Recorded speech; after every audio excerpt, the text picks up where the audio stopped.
നാട്ടിൽ ചെന്നപ്പോൾ എടുത്ത വീഡിയോ ഒന്നും തന്നെ എഡിറ്റ് ചെയ്തിരുന്നില്ല. മടിയായിരുന്നു മെയിൻ പ്രശ്നം.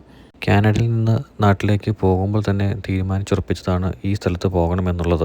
ഈ കാണുന്ന തണ്ണീർമുക്കം ബണ്ടാണ്. ഈ ബണ്ട് വഴി നമ്മൾ ചെന്നിറങ്ങുന്നത് മധുചേട്ടൻ്റെ കടയിലേക്കാണ്. ഞങ്ങൾ നേരത്തെ തന്നെ ചെന്നതുകൊണ്ട് അധികം ആൾക്കാരും തന്നെ ഉണ്ടായിരുന്നില്ല. നേരെ ചെന്നത് തന്നെ കിച്ചണിലേക്കാണ്. ചേച്ചിമാരും നല്ല സഹകരണം. എല്ലാം വീട്ടിലെടുക്കാൻ സമ്മതിച്ചു. മസാല എല്ലാം ഇട്ട് മീനുകൾ ഇങ്ങനെ നിരത്തി വെച്ചിരിക്കുകയാണ്. ആവശ്യാനുസരണം ഓർഡർ ചെയ്യുക, അവർ കുക്ക് ചെയ്ത് കയ്യിൽ തരും. വളരെ വൃത്തിയായിട്ട് തന്നെയാണ് അവർ ഓരോന്നും ചെയ്യുന്നത്.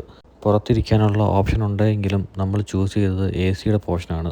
ചൂട് ഒട്ടും സഹിക്കാൻ പറ്റുന്നതായിരുന്നില്ലല്ലോ. അങ്ങനെ നമ്മൾ ഓർഡർ ചെയ്ത ഫുഡ് എത്തിക്കഴിഞ്ഞിരിക്കുന്നു. ആദ്യം നമ്മൾ ഓർഡർ ചെയ്തത് ചെമ്മീനാണ്. അതോടൊപ്പം തന്നെ പാൽക്കപ്പം നമ്മൾ ഓർഡർ ചെയ്തു.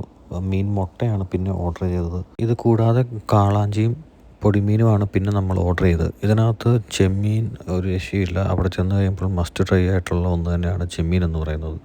അതുപോലെ കാളാഞ്ചി ആണെങ്കിലും മീൻ മുട്ടയാണെങ്കിലും എല്ലാം ഒന്നൊന്നിന് മെച്ചം തന്നെയായിരുന്നു. ഒന്നും തന്നെ നമുക്ക് മോശമായിട്ട് പറയാനില്ലായിരുന്നു. നമ്മളെല്ലാവരും വയറ് നിറച്ച് വളരെയധികം ഫുഡ് കഴിച്ചു. ഫുഡിൻ്റെ വിലയും വളരെ റീസണബിൾ ആയിട്ടാണ് ഞങ്ങൾക്ക് തോന്നിയത്. നിങ്ങൾ ശനിയും ഞായറും ഒക്കെയാണ് പോകാൻ പ്ലാൻ ചെയ്യുന്നതെങ്കിൽ കുറച്ച് നേരത്തെ പോകുന്നത് വളരെ നല്ലതായിരിക്കും.